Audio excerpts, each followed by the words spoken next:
Dear students, आप सभी लोगों का स्वागत है आपके अपने यूट्यूब चैनल डीजे सर पर। आज का ये वीडियो क्लास 12 के बच्चों के लिए बहुत ही इंपॉर्टेंट वाला, क्योंकि इसमें हम लोग बात करने वाले हैं संस्कृत भाषा या महत्वम का जो सेकंड पैराग्राफ है उसके हिंदी संदर्भ सहित व्याख्या के बारे में हम लोग बात करेंगे इसमें।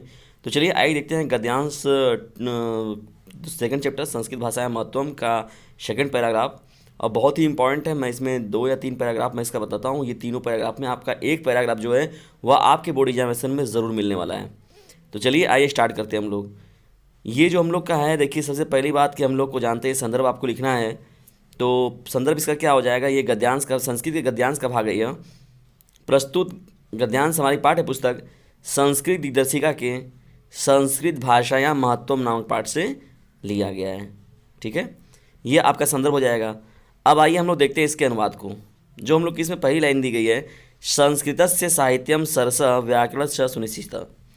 तो देखिए इसका हिंदी एकदम सीधा सीधा हो जाएगा, संस्कृत का साहित्य जो है बहुत ही सरल है और उसका जो व्याकरण है वह सुनिश्चित है, निश्चित है। निश्चित व्याकरण वाला यह विषय है। ठीक है, संस्कृत साहित्य बहुत ही सरल है और इसका व्याकरण क्या है, सुनिश्चित है।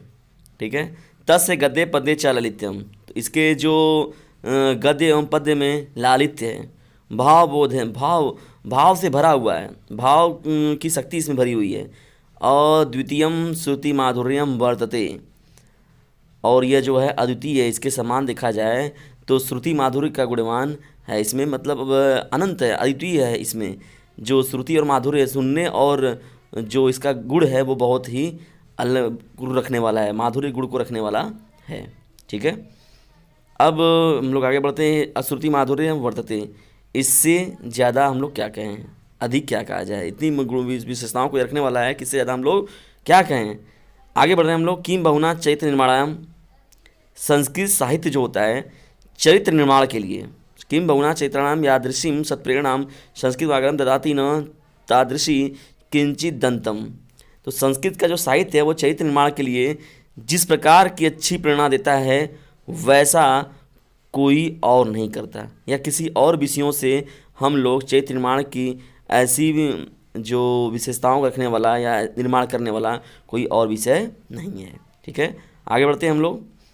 संस्कृत का लाइन है, मूलभूता नाम मानवीय गुणा नाम यादृशी विवेचना संस्कृत साहित्य में वर्तते नान्यम तादृशी। संस्कृत साहित्य में देखिए मूलभूत से अगर बात किया जाए तो मानवीय गुणों जैसी विवेचना है जो कहीं अन्यत्र हमको देखने को ऐसे नहीं मिलती है। नानत्र तादृशी, कोई अन्यत्र हमें ऐसा नहीं देखने को मिलता। जैसे दया, दानम, शौचम, औदार्यम, अनुसूया, क्षमा, अन्य चाने के गुणा अश्य साहित्य अनुशीलन सज्जयांते। तो दया हो गया, दान की बात हो गई, इस साहित्य से क्या क्या मिलता है हम लोग को। देखो दया की बात हो गई, दान की बात हो गई, पवित्रता की बात हो गई, और उदारता की बात हो गई, ईर्ष्या न करने की बात हो गई, क्षमा तथा अन्य अनेक गुण उत्पन्न करते हैं। ठीक है, तो ऐसे अनेक गुणों के से सुसज्जित जो है यह संस्कृत का साहित्य है। तो संस्कृत भाषा है महत्व में देखिए इसे मुख्य रूप से जो है संस्कृत साहित्य का जो प्रमुख उसका क्या कहते हैं कि विशेषताएं उनके बारे में इसमें किया गया। तो चलिए एक बार हम लोग फिर से पूरा देख लेते हैं। तो देखिए संस्कृत साहित्यम सरल सरसम, संस्कृत का साहित्य जो है वो सरल है और इसका व्याकरण जो है निश्चित है, सुनिश्चित है।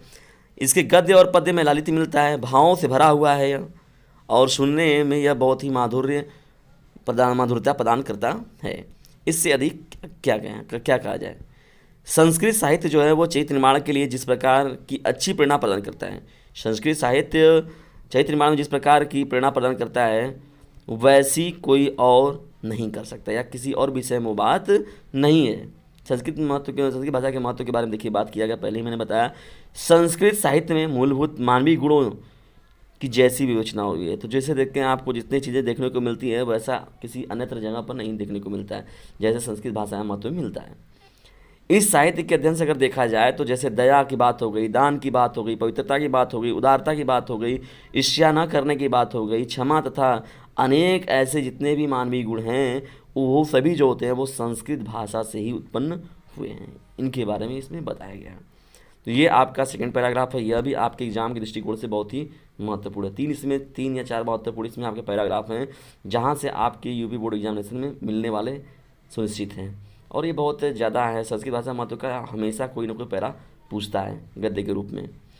तो आज के लिए इतना ही, मिलते हैं अगली वीडियो में, तब तक के लिए टेक केयर, गुड बाय। और साथ ही साथ एक मोस्ट इंपॉर्टेंट नोटिफिकेशन, मेरा ग्रुप व्हाट्सएप नंबर 950-690-285। एक बार फिर सुन लीजिए, मेरा ग्रुप व्हाट्सएप नंबर है 950-690-285। इसे ज़रूर ज्वाइन करें ताकि अपनी तैयारी में आप और निखार ला सकें और अपने बोर्ड एग्जामिनेशन में अपना बेहतर दे सकें।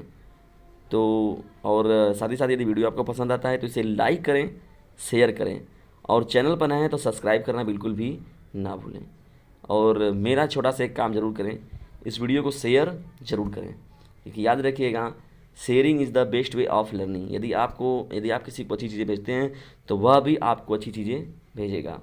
तो ऐसे आदान प्रदान क्या होता है, ज्ञान का बना रहता है, और ज्ञान को रखने से क्या होता है, एकजुट रखने से वो आपका रद्दी हो जाएगा, उसका कोई अस्तित्व नहीं रह पाएगा। इसलिए इसे ज़्यादा ज़्यादा फॉरवर्ड ज़रूर करें, दूसरों तक ज़रूर भेजें। बस आपसे हमें इतना ही सहयोग चाहिए। Thanks for watching this video. और एक इन्फॉर्मेशन आपको नोटिफिकेशन और दे दें कि देखिए, आपका बोर्ड जो एग्जामिनेशन है वो लगभग मंत्रालय ने तय कर लिया हुआ है 24 अप्रैल से 10 मई के बीच में अभी है। हालांकि सब्जेक्ट वाइज जो है वो आपका टाइम टेबल अभी नहीं आया है, लेकिन 24 अप्रैल से 10 मई तक के बीच में आपके बोर्ड एग्जामिनेशन कराने का पूरा शेड्यूल बना लिया गया है। और उसके साथ ही साथ देखिए, प्री बोर्ड एग्जामिनेशन जो आपका होगा वो जनवरी में कराया जाएगा, और फरवरी की स्टार्टिंग में ही आपकी प्रायोगिक परीक्षाएं भी करा ली जाएंगी। तो इसलिए आपका जो ये शेड्यूल है पूरा डिस्टर्ब रहने वाला है। और आपका 24 अप्रैल का समय है, तो ये मत समझिए कि बहुत ज़्यादा हमें समय दिया गया है। ये जाड़े का समय है, आपका 2 महीने 3 महीने 4 महीने ऐसे बीतेगा कि आपको पता भी नहीं चलेगा, और देखेंगे आप कि कब आपका एग्ज़ाम नज़दीक आ गया। दिसंबर में देखिए, आधा दिसंबर जाने वाला, हम लोग नए साल में प्रवेश करने वाले हैं।